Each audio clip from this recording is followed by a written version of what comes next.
Good morning, students. Welcome back to biology class with Ghani sir of Priyadarshani High School. Student, we are going to learn in this video some experiment with yeast. To test this idea, we can see whether it is possible to detect any rise in temperature and the production of carbon dioxide when living organisms are kept away from the supply of oxygen. इस experiment के ज़रिए हम जानेंगे क्या carbon dioxide का production और rise in temperature possible है without oxygen के।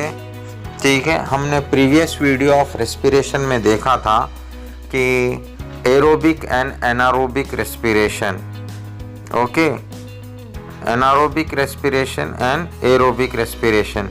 हम जानेंगे इसमें कि एक एनारोबिक रेस्पिरेशन में यानी एब्सेंस ऑफ ऑक्सीजन के बावजूद भी क्या carbon dioxide, and anaerobic respiration में भी विदाउट ऑक्सीजन के कार्बन डाइऑक्साइड का production and rise in temperature. इस एक्टिविटी को करने के लिए हमें चाहिए वी नीड एक thermos flask, thermometer, delivery tube, test tube, rubber कॉक and chemicals like liquid paraffin, yeast in boiled and cooled glucose, lime water and Johnson B solution or Janus green B solution, which is also called as diazine green. Now, procedure.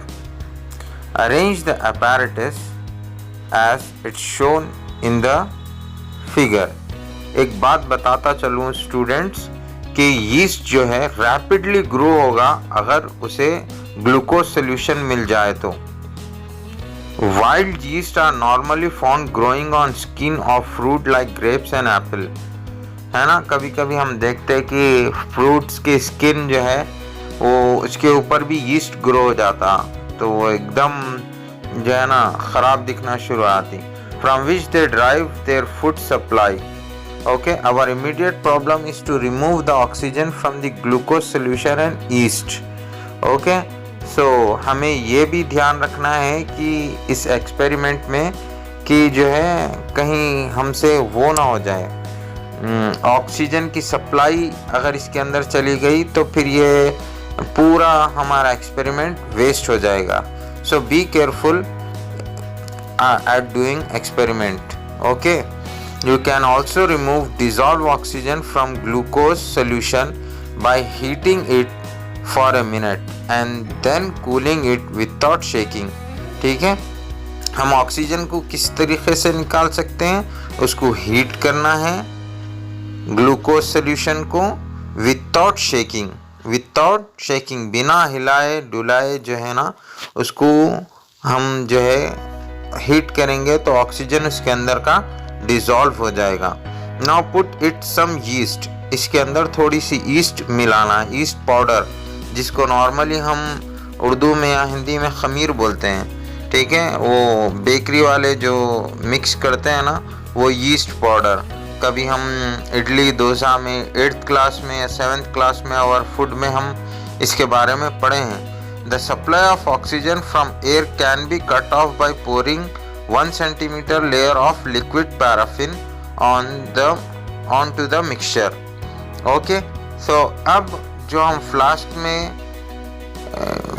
Yeast का boiled और cooled solution यानी पहले boil करना है फिर उसको cooled करना है ताकि उसके अंदर का ऑक्सीजन रिमूव हो जाए और बाहर से ऑक्सीजन आने वाला जो इससे रिएक्ट करने वाला है उसको हम कट ऑफ करेंगे by pouring 1 centimeter liquid paraffin. Okay, liquid paraffin की 1 सेंटीमीटर की लेयर अगर हम लगा देंगे तो बाहर का ऑक्सीजन फिर वो ग्लूकोज में मिक्स नहीं होगा। Now if you wish to check the oxygen has been remove from the mixture, add a few drop of diazine green or Janus green B solution to the yeast suspension. before you pour the liquid paraffin. Okay, liquid paraffin pour करने से पहले यानी निकालने से डालने से पहले जो है इसमें 2-3 drops of Janus green B solution हम मिक्स कर देंगे.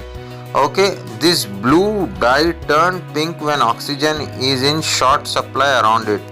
अगर वहाँ पे ऑक्सीजन कम होगा तो ये ब्लू कलर जाके पिंक कलर में चेंज हो जाएगा.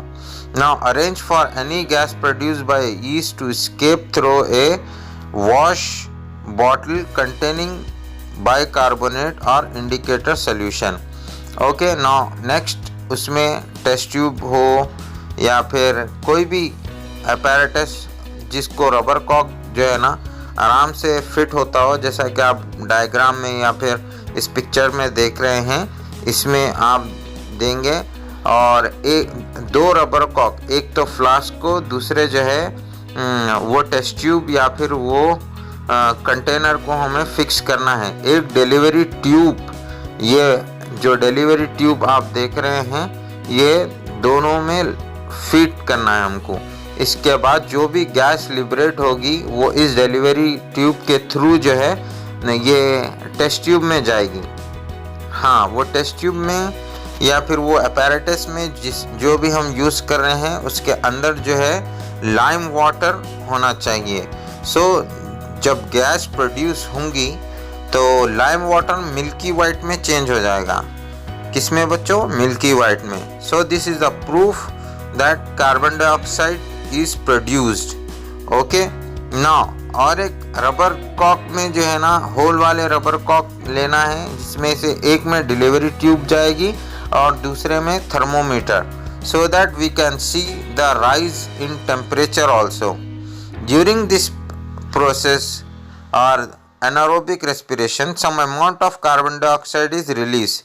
The released carbon dioxide passes through the tube and turn lime water milky.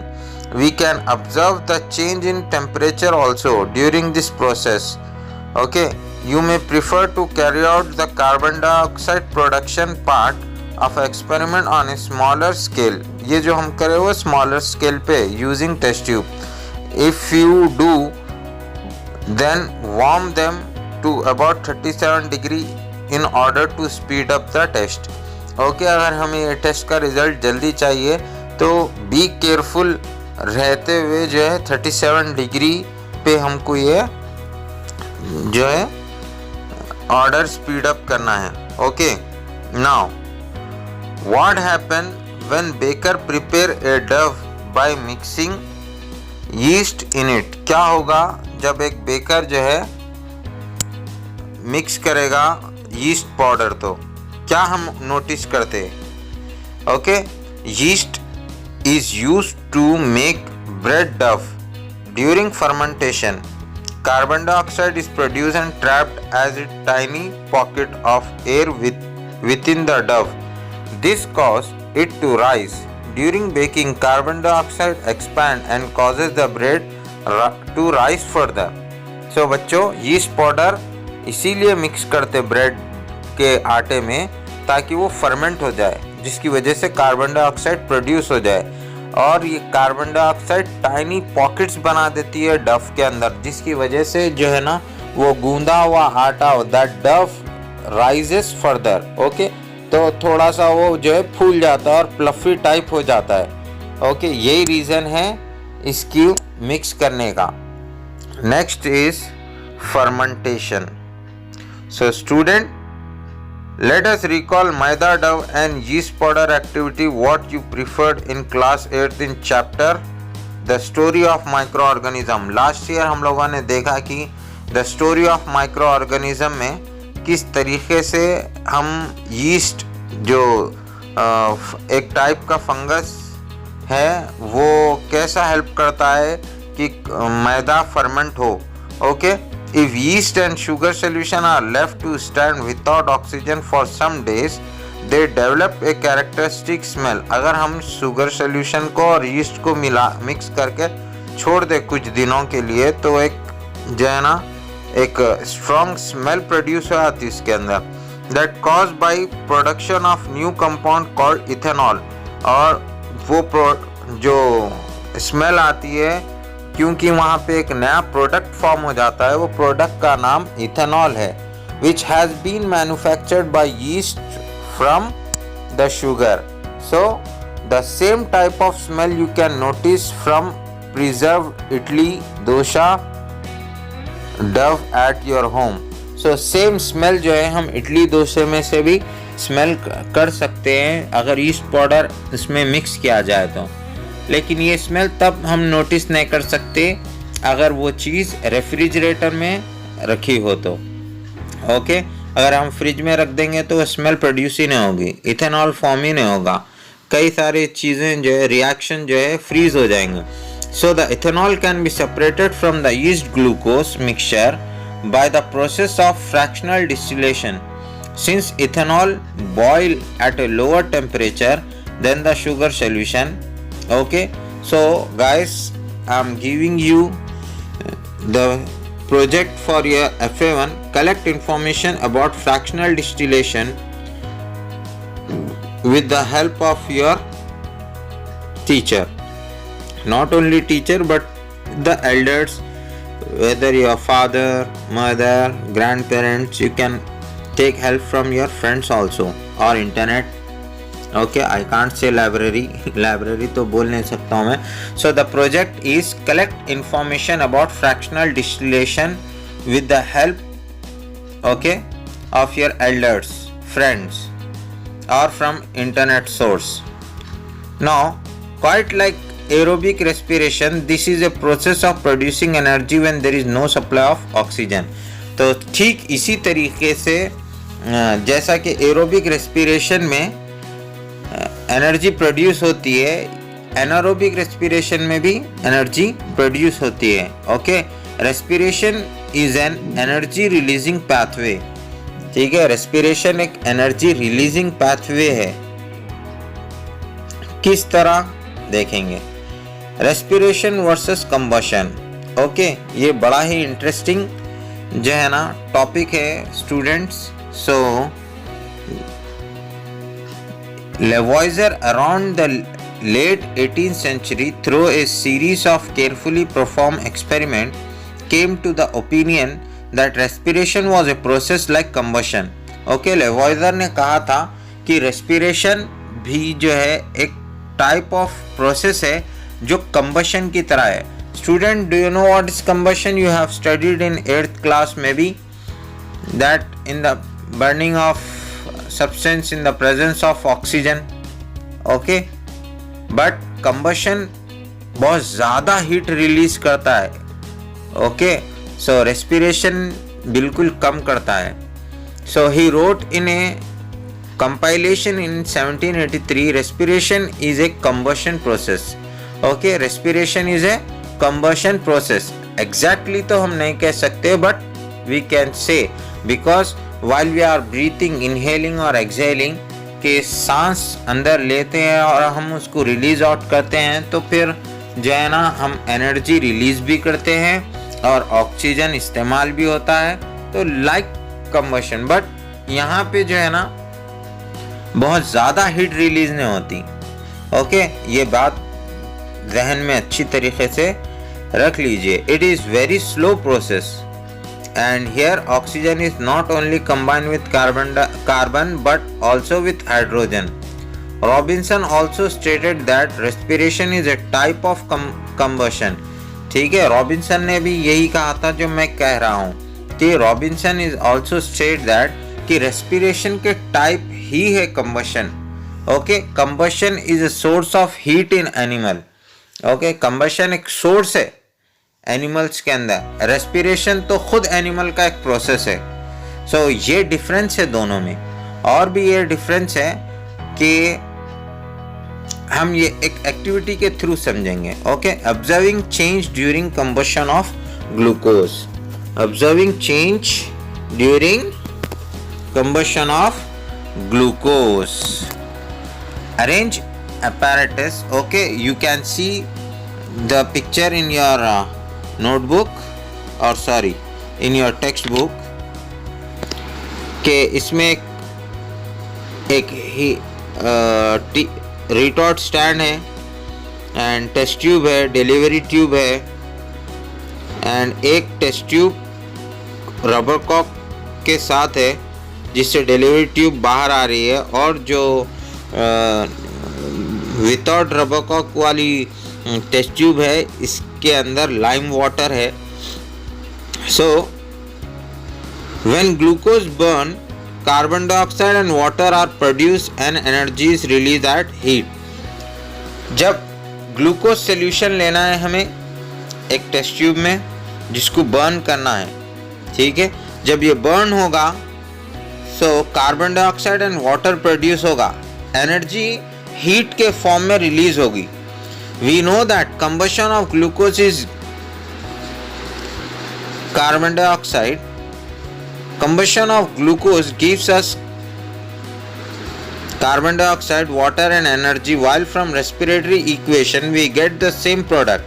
Combustion में भी same product है, respiration में भी same product है. फ़र्क क्या है बच्चों दोनों में? Combustion के अंदर बहुत ज़्यादा spontaneous burn होता वो, और respiration के अंदर slow होता. Okay, but respiratory equation we get the same product. Essentially the process must differ due to the following reason. ये दो वजह है जिसकी वजह से जो है, तीन वजहें हैं जिसकी वजह से रेस्पिरेशन और कंबशन दोनों एक दूसरे से अलग अलग है. ओके, इसमें पहली वजह है glucose must be burn at higher temperature in the laboratory to liberate energy. Glucose को बहुत ज़्यादा टेम्परेचर पे हीट करना पड़ेगा, और if it happen in our cell all cells would burn. अगर वही जो है हमारी बॉडी के अंदर इतनी हीट अगर प्रोड्यूस हो गई तो हमारे सारे सेल्स, बॉडी के जो सेल्स है वही पूरे जल जाएंगे. Okay, once glucose starts burning we can't stop the process easily. अगर एक बार ग्लूकोज बर्न होना शुरू होगा सो इजीली वो प्रोसेस को स्टॉप करना पॉसिबल नहीं है. Okay, but living cells are able to exercise control over the sort of burning of glucose in the presence of oxygen. Okay, लेकिन हमारे बॉडी सेल्स के अंदर ये सलाहियत है, they are capable to control this process. Okay, next reason is water normally stop combustion from taking place while cells contain a lot of water and respiration still goes on. Combustion, मानो एक जगह आग लगी हुई है और हम पानी फेंक दिए तो आग बुझ जाएगी, right? Water normally stop the combustion, तो कंबशन वाटर से स्टॉप होता, लेकिन you just understand the process. Okay, but even our cells containing lot of water, okay, इसके बावजूद भी respiration is going on, right? Still it goes on. इसके पीछे reason क्या है?